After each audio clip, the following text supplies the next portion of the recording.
tranquilo, Tinelli, lo agarramos Bueno, justito. estos son desayunos para ustedes. Informales, puede comer. Es como la mesa de Mirta, después le cuesta. Bueno, ¿cómo podemos analizar la votación de ayer? Bueno, el tema es el siguiente, a ver. No es un método de análisis el decir, yo espero que me goleen 7-0, solo me hicieron 5 goles, qué éxito que tuve. No. Usted está hablando de la expectativa que algunos dirigentes de Frente Amplio pusieron muy baja. Habían levantado digamos. la vara un poco. El tema es el siguiente. El Frente Amplio votaron 170.500 personas en el 28 de mayo del 2012. Bueno, ese es el punto partida. Ajá. Yo creo que de la elección de ayer salen algunas cosas importantes. La primera, cuando uno analiza lo que decía la dirigencia del Frente Amplio en el mes de febrero, o cuando empezó, podemos llamar, la campaña electoral, a lo que decían los últimos días, fueron asimilando la disconformidad, los enojos que hay en la militancia Frente Amplista. Capaz que lo palpaban justamente cuando empezaron. Bueno, al principio le contestaban a los blancos y colorados los enojos que tenían los Frente Amplistas. ¿Qué dicen los blancos y colorados? No eran los Frente Amplistas lo que decían las cosas. Y eso lo fueron asumiendo. Ese es un balance positivo de que lograron entender que hay razones de disconformidad, que en el mes de febrero se negaban a rajatabla. El tema más claro fue la resolución unánime del Plenario Nacional sobre el tema ANCAP. Claro. Claro. Que fue negarse a cualquier tipo de aceptar la menor crítica. Entonces, este es un cambio importante. Lo segundo, la conferencia de prensa de ayer exhibió, no de todos, una menor capacidad autocrítica de la necesaria frente a la votación. Que el Frente Amplio, primero caiga sistemáticamente, 220.000 personas en el 2006, 170.500 en el 2012, 92.000 en el 2016. Es casi la mitad esta vez. Claro, pero además, primero es una tendencia, sí. no es que esta vez hubo algo. No, se acentúa esa tendencia. Lo mismo en las llamadas internas nacionales, que son de todos los partidos. Frente Amplio tuvo 450.000, 440.000 y 300.000. Claro. Es decir, el Frente Amplio tiene una caída de participación, no necesariamente de electorado en elecciones nacionales, pero ahí también ha habido una caída. El Frente Amplio, por ejemplo, perdió un senador en la última elección y no hubo autocrítica. Es decir, hay una resistencia muy grande a la autocrítica que no es la tradición del Frente Amplio, por lo menos hablemos de etapas iniciales. Ahora, Astori unos días antes de las elecciones hizo una especie de autocrítica. Bueno, ¿no? lo que pasa es que, correcto, pero a su vez correspondía al posicionamiento de Astori como un candidato que estaba relativamente opositor a la mayoría del Frente Amplio, ¿no? Sí. Días antes, yo diría desde 3 semanas antes, algunos candidatos, no todos, anduvieron diciendo igual ningún partido político en el mundo logra esta convocatoria. Bueno, cuando alguien dice en el mundo, cuidado que no diga, mira, hay una isla en la Polinesia. Pero igual, yo empecé a buscar datos y le digo, un solo caso. Para un país que tiene muchas características comunes con Uruguay, Italia. Ajá. El centro izquierdo italiano hizo 4 elecciones internas de esta característica. Es decir, esta característica me refiero hechas por el partido, solo por el partido, en sus locales partidarios. Para adherentes. Y que la gente tenía que pagar 2 euros como cuota de filiación para votar. Y hubo 2007, 2009, 2012 y 2013. La menor participación fue el 20% y la mayor el 26%. Es decir, para ser la mayor del mundo, si esta es la mayor, que puede ser una de las mayores, el Frente Amplio tiene que haber llevado 300.000 personas. No, más del triple de lo que... No, mucho más del triple. Entonces, cuidado con esto de salir buscando, porque hay un problema serio, ojo que no lo tiene el Frente Amplio, lo tienen todos los partidos políticos uruguayos.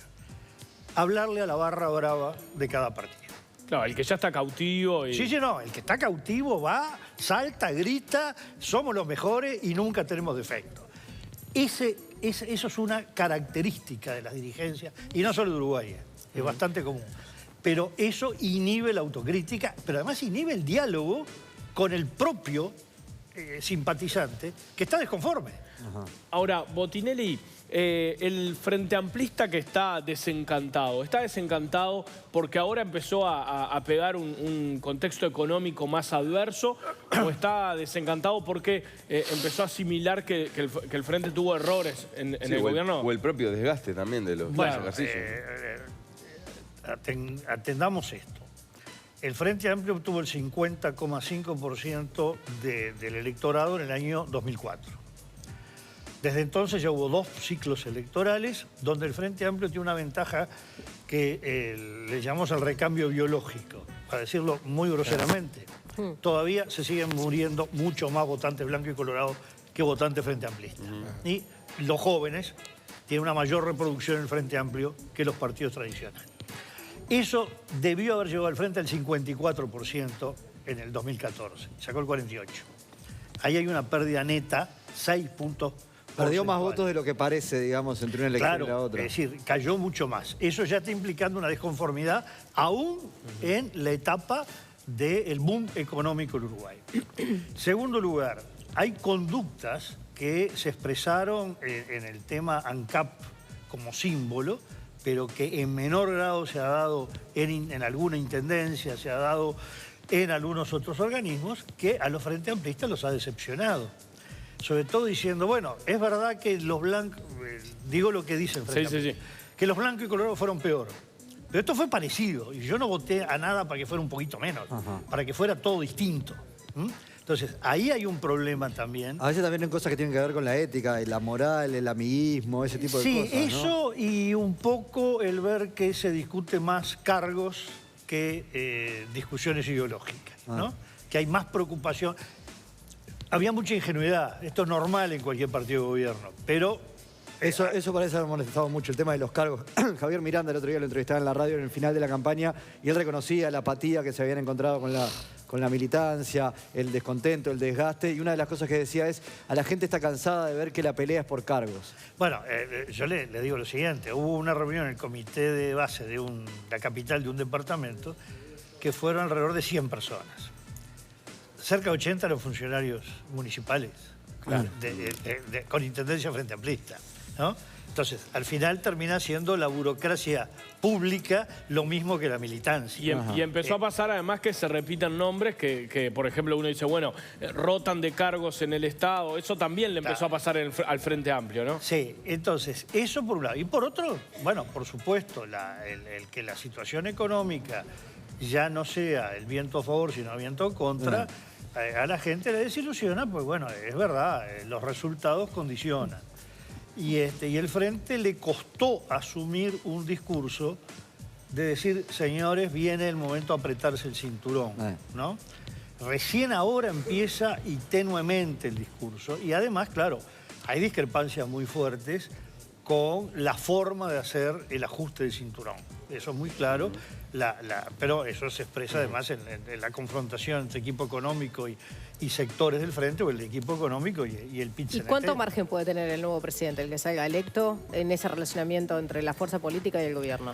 Bueno, ahí depende cómo conciba el cargo, porque el tema es el siguiente. ¿Qué diferencia puede haber entre los candidatos?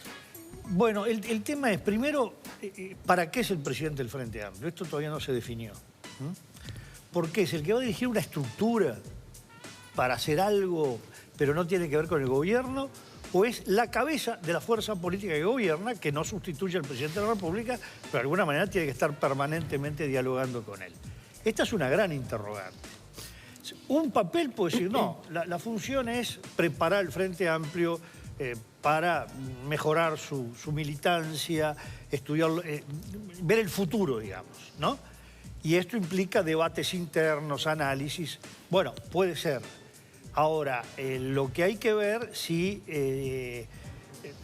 yo creo que todavía no se puede hacer análisis hasta que no se produzca el destape, es decir, hasta que no se cuenten los votos y se vea... ¿Cuándo va a estar ese resultado? Yo creo que como votó la mitad que la vez pasada, el tiempo va a ser relativamente, si no la mitad, pero menor, que en 8 o 10 días tenemos que tener el resultado. La otra vez fueron 15, ¿no?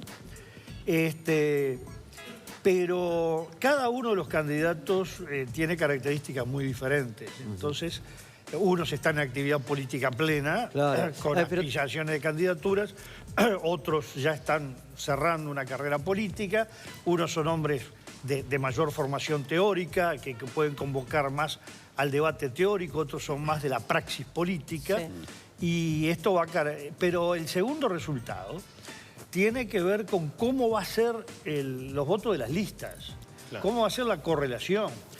Una elección de 92.000 personas favorece seguramente a los grupos políticos que tienen mayor estructura. Partido Comunista, MPP. Claro, MPP, Partido Comunista, seguramente la 711 va a tener una votación, independientemente del resultado que tenga, muy superior al que tendría en una elección nacional, porque tiene más estructura. Y históricamente lo que rodea a Astor y Nuevo Espacio, esas cosas son los más perjudicados, pero esto se ha visto en todas las elecciones porque tiene mucho voto de opinión y mucho menos de estructura, ¿no? Dijo el Gerardo Caetano hace unos días en una entrevista en Brecha que quien asuma la presidencia del Frente Amplio va a tener que hacer varios parricidios. Bueno, no sé cómo es el tema, ni entiendo mucho a cuál de las distintas cosas que puede querer decir parricidio que quiso sugerir Caetano, pues bueno, puede haber una carnicería si uno quiere hacer parricidio.